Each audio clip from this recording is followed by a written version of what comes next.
Welcome to our table group discussion starter for May 4th, 2020. This week we are going to center our conversations on Acts 2, verses 42 through 47, which gives us this seemingly ideal image of the first church.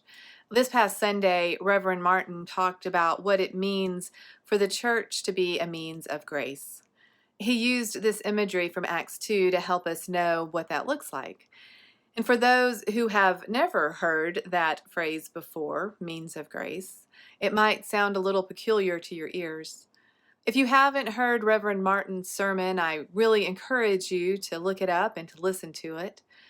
In addition, a former dean of the Divinity School at Duke University, Elaine Heath, who's also an ordained elder in the United Methodist Church, she wrote several books. One is God Unbound, Wisdom from Galatians for an Anxious Church. It's an excellent read, and some of you may remember reading it together just a few years ago. She describes the means of grace something like this, saying that the means of grace are ways for us to reorder our lives. She says that John Wesley gave the Methodist movement and all Christians in general a discipleship pathway to follow, that he observed the need for continuous renewal of relationships with God and with others. So he identified 5 means of grace that he called instituted, meaning these are spiritual practices in which Jesus himself participated, and he encouraged his followers to follow them as well.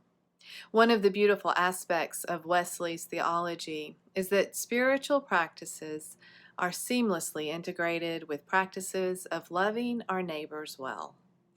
This is why Wesley said there is no holiness but social holiness. A life of genuine prayer inevitably leads to a life of hospitality, of mercy, and of justice. These 5 means of grace are prayer, searching the Scripture, receiving the Lord's Supper, fasting, and conferencing. Consider how each of the 5 means of grace help us as communities of faith to pray more deeply and to live more missionally as followers of Jesus Christ.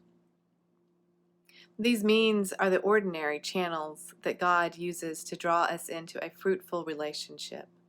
And while there are limitless ways that God conveys God's grace to us and through us, these are just a few. Read Acts 2. What means of grace do you see there? Where or when have you experienced God?